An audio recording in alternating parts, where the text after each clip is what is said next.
All right, what's up? We're going to take a look today at my 2025 Ranger Z520R and how I got this thing rigged. Got this boat, as always, from Thayer's Marine and had it rigged this year at Bass Fishing Electronics in New Hampshire. That's new for me. I don't normally get my boats rigged by other people. I always do it myself. We're going to go through today how they set this boat up. This is a real specialty rigging job. And show you some things that they do that I don't even do myself, and they do a lot better than I do myself, that's for sure. This boat is rigged for two different setups, okay? The way it's set up here in this video, this is illegal for the Bassmaster Opens. Okay, this is how I like to fun fish with it. I'm gonna go this weekend, fish a Bass Nation tournament, maybe a BFL at some point this summer, a Toyota Series. This is all legal for those, but when I fish the Bassmaster Opens, this is an illegal setup, okay? I can't have this. So I'll show you how I quickly make it street legal for the Opens. And that's where Bass Fishing Electronics came into play. They made this quick and easy to transition from the current setup, fully rigged out, to a legal Bassmaster Open setup. I'll start up here, Ultrex Quest 45-inch shaft. I like the shorter shaft. We go to a lot of shallow fisheries in the Opens, so I don't need the big shaft getting in the way of that. Humminbird Mega 360. I've had this on my boat since the day it came out, pretty much. It comes on and off the boat a little bit now, but with no option for multiple live sonars, I like to have this to look forward in the Opens. It's something I've gotten really used to, and I'll probably always order it, put it on a boat. Like I said, sometimes it comes off in shallow fisheries, but I'll always get it rigged. Getting down here a little farther, we have two live scopes. Okay, this is where things get a little tricky. This one is in forward. They're both on Fish Obsessed mounts. This one is in perspective mode, okay? This is the one I change in and out. This is the one that has to come off for the Bassmaster Opens. I can only have one of these. This is an LVS 34. This is an LVS 34 currently. However, I will swap this one out for an LVS 62, depending on what I'm doing and where I'm fishing. So it's real simple. I'll show you on the other side when we get to the other side how I unplug it. It's all ran up, nice clean wires, okay? They have these little zip tie cable things, and then my second live scope transducer is just held on by these neat little Velcro zip ties, okay? So it's super quick. One screw here, undo these Velcro zip ties, plug on the other side, I'll show you in a second, and this second transducer comes off or can be swapped out for an LVS 62. So really clean. Clearance was an issue here. I got one pointed straight down. You can see not a whole lot of room here between the 360 and the second one. That's where BFE did a great job really making all this work. We got a lot of stuff in a little bit of space, especially with the short shaft trolling motor. So I'm real happy with it. No issues when I want to go fully decked out with live scope transducers on the front. This is how I set it up. Okay, we'll go to the other side here and I'll show you the graphs and how I unplug this second live scope transducer. Okay, we're over here at the bow. We're gonna go through all the electronics. Okay, it's a bit of a mess up here. We've been fishing a lot lately. Haven't cleaned the boat up a lot, but we got some cottonwood and dirt and grime everywhere, but we'll go through the graphs.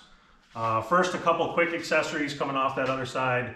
Got the BFE bounce buster on the deck, the BFE trolling motor sleeve. That sleeve makes it also really quick and easy to get that second live scope off. It's all Velcro, pull that right off. When I need to disconnect that transducer, they put a plug right here on this bow plate. Okay, I've never seen that before. That's something I didn't even know existed. I unplug that, keep my wires bundled up right here, and that transducer is off. It literally takes 5 or 10 minutes to swap that out, take it off, whatever I gotta do, depending on what tournament trail I'm fishing. The fun stuff, the business, Garmin 1643, that's a new graph for me this year, 16-inch. I use this generally for forward facing. Humminbird Solix 15, another big monster unit. I run this in the Opens on a map and 360 split.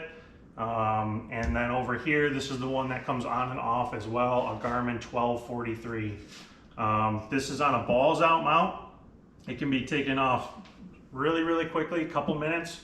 Yeah, unplug these two wires, tuck them up under here, take this balls out mount off, boom, all of a sudden I can meet my screen size restrictions for the Opens. Okay, I can only have these two. I'll show you the other two I got in the console in a minute.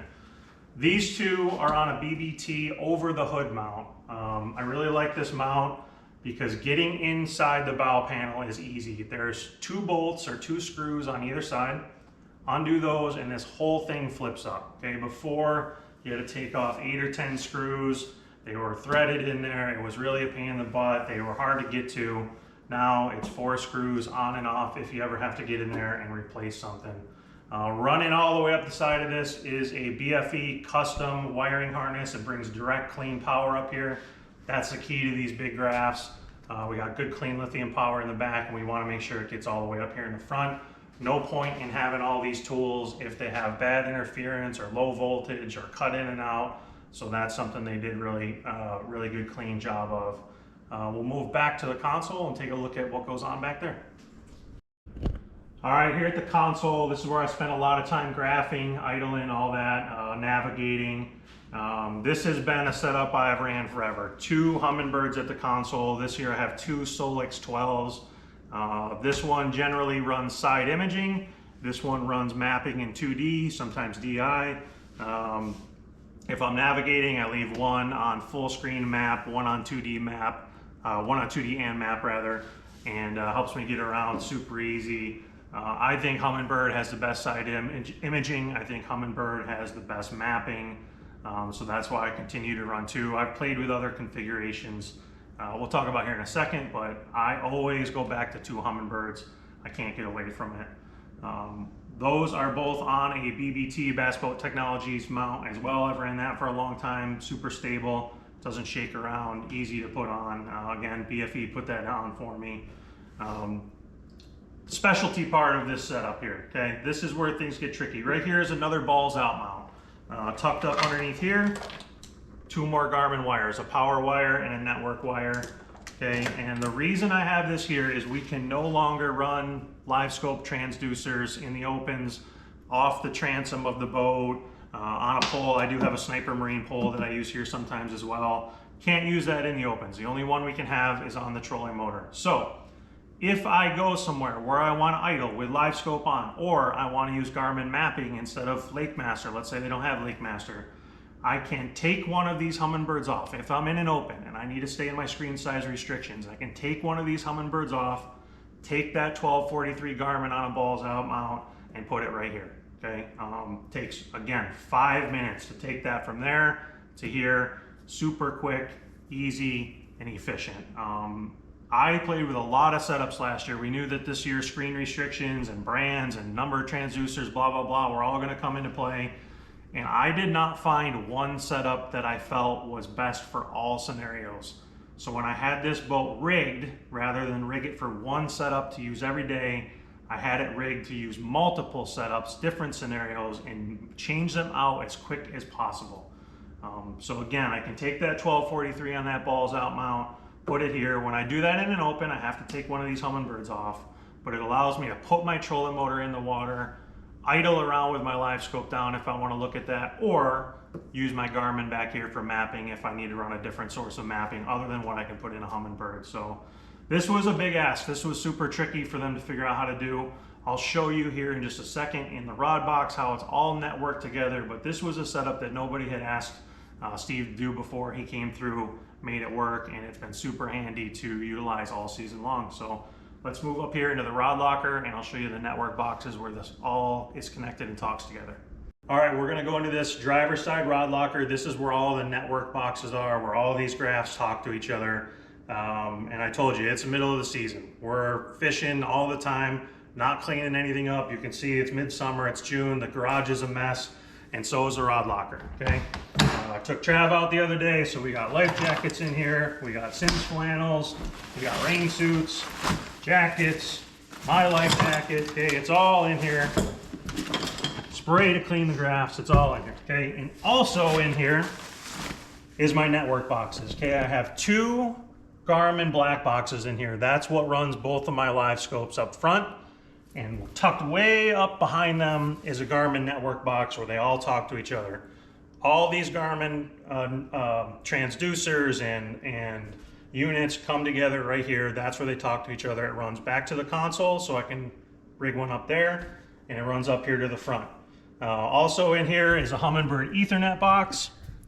Okay, that's where they all come together. This is the new one. It's got nice LED lights on it that show you that everything's working good.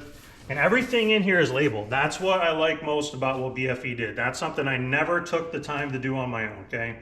When you bring it to Bass Fishing Electronics, they got this one labeled. You probably can't see it here, but it's labeled with a box number 1, a box number 2. The wires down below are labeled. The wires that come out at the units are labeled, so I know all the time what's connected and where it's going. Again, super clean, super efficient. And it's the attention to detail. So if something goes wrong on the water, I need to switch things out. I know exactly what goes where, even though I didn't rig it myself. So not a glamorous portion of the boat. Again, we got all this stuff jammed in there, but a very important and functional area nonetheless. Okay, we're at the back. This is where the power is. This is what feeds everything. This is a critical area, probably the worst area in the entire boat to rig. Glad BFE did it, not me. Trolling motor batteries. 3 powerhouse 12 volt. They are 140 amp hours. Okay, I run 3 12s. I don't run 36s in this boat. This is just the setup I've been running the last few years. You cannot kill that. I have done everything from scope all day on Lake Champlain with the trolling motor on 9 to sight fish, practice sight fishing, fishing current, whatever. You cannot kill that setup. That is a super strong, powerful setup that will last all day long.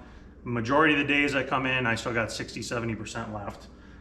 That is all hooked up to a BFE switch. Okay, it's got your power, it's got a breaker to turn on and off. That keeps everything clean. Make sure that when you are home, plugged in or not plugged in, that your batteries aren't drained and your power. There's always a small drain on all this stuff, so that cuts it off clean. Make sure that there's no power draining when you're not using the boat. Dual Pro charger, that's just what came from Ranger. It's all right. I've used a bunch of different chargers in the past. That one works fine. It came with the boat, spare prop holder, kind of gets in the way. I should have got the BFE one probably, but it's in there nonetheless. And then on this side, cranking batteries, I have 2 MillerTech 135 amp hour batteries that powers my live wells, my graphs, my motor, anything else other than the trolling motor that requires power in this boat comes from there. Also on a BFE switch, again, to prevent any drain. Super important on this one because your graphs, even though they're off, everything will drain a little bit of power. That gives me these 2 12 volt 135 amps are rigged in parallel, so it gives me 270 amp hours of power. Okay, there's no way you're going to kill that in a day. You can run your live wells all day, your graphs on all day, your power pulls up and down 1,000 times, and that is never going to die. So these 2 battery setups for me, I've tried a whole bunch of different setups, and this setup for me is the best. This is what I've been running the last few years. You can see I don't have a battery sponsor, so I got 2 different brands in there. That's just what I bought from my dealer at Thayer's, and it has all the power I need. So something else they did, all this stuff is labeled. You can see when you look in here, every wire's got a label on it. You know what it is, you know where it goes. It's on both sides, it's up and down. Again, if you ever have anything, the reason that I was always nervous to have someone else rig my boat is if something went wrong, I needed to know how to fix it on the water. And when I talked to Steve at BFE, I told him, this is my biggest reservation in doing this. He assured me we label everything, we'll go through it, we'll show you where it's at and what it does. And knock on wood, haven't had any problems with anything yet that I need to diagnose, but if I do, I can get right to it because of the way they labeled it. So we'll make one more stop in the very back, show you a couple more things I had done, and then we'll wrap it up. All right, last stop, we're all the way here in the back. As always, 250 Mercury Pro XS. Got a leash on this one. Thayer sent me this. They know I got a tendency of running into stuff. Keep me safe, make sure the motor doesn't hit a stump or a log or whatever, flop up on the back deck. That's a bad deal, you don't want that. Power pole, 8-foot blades on this boat, Atlas jack plate. On the power poles, we got a BFE nav light. I love this. Okay, they ran this for me. And also keep your regular light switch power live as well. So you can put your GoPro there, you can put a light there. Let's say something happens to this light, you always got a backup there. Also back here we got the BFE transducer mount. The only transducer I have ran to the back of my boat is a Humminbird side imaging transducer. I like this mount. It's really easy to adjust. I take the time to level my mount. I think that's very, very important. I go out, I test how the boat sits level, I adjust this to make sure that when the boat is in the water sitting at an angle, my side imaging transducer is level to the bottom. That's small details that a lot of people don't take the time to do that are very important. So I think that's about it. I think we got everything. Again, the theme of this boat is being versatile. I need all different types of electronics in all different areas, and I need to be able to change it in and out quickly. Okay, like I said, this is not a legal setup the way I videoed it for a Bassmaster Open, so I got to be able to take some of this stuff on and off to conform to those rules. However, if I'm fishing team tournaments or BFLs or Toyotas or whatever, I want to have all the tools that I have access to help me. So I got to say thanks to those guys. It's a super functional setup, and look forward to fishing out the rest of the year with it.